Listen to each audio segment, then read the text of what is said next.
Hello guys, সালামু আলাইকুম। সবাই কেমন আছেন? আশা করি তো ভালো আছেন। আর মুখ তো তোমরা চিনি কম বেশি। মুই হলো তোমার ঘরে মো আপা, আর এরা হলো মোর হলো মো ফুডকুট। এরা হলো মোর নিজের দোকান। তাই দেখো আজকে মনে করো যে ফুচকা বানাচ্ছি, বুঝছেন? ওনাকে কোনা ফুচকা ফুচকা আর ফুচকা বানাচ্ছি। আর মোর দোকান ফুচকা খাবার কে আছে তোমার ঘরে দেখা, আমি তোমার সাথে থাকো। তোমরা ওনাকে চিনিন, মোর প্রান্তীয় ভাইরা। তো যারা ওনাকে এখন পর্যন্ত আমার ঠিকানা খুঁজছেন, বুঝছেন? তো তোমার দোকানটা কুটি, আমার দোকানটা হলো আক্কেলপুর পুরাতন বাজার সদাগর ক্রিয়া সার্ভিসের এটি। তো তার মানে মনে করে চলে আসবেন, যদি ফুচকা চটপটি বার্গার খাবার চান তাহলে দেরি না করে চলে আসো। আর ঠিকানা আবার কৌছি, আক্কেলপুর পুরাতন বাজার সদাগর কুরিয়ার সার্ভিসের সামনে, এই হানিফ বাস স্ট্যান্ডের এটি, বুঝছেন? চলো বাবাকে ভালো থাকো। আর কে আছে আমার দোকান তোমার বিছানা পরে দেখা হচ্ছে, বুঝে আসছেন? সাথে থাকো, থাকো। তাহলে দেখো ফুচকা বানা মনে করে আমি দিছি।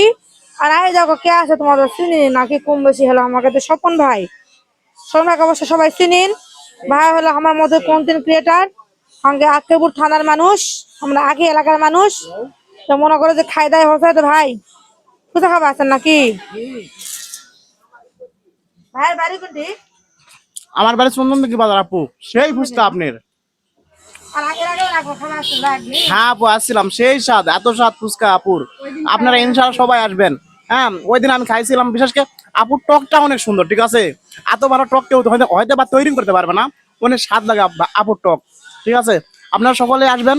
মো আপু অনেক ভালো মানুষ, আপনারা সবাই আসবেন ইনশাআল্লাহ।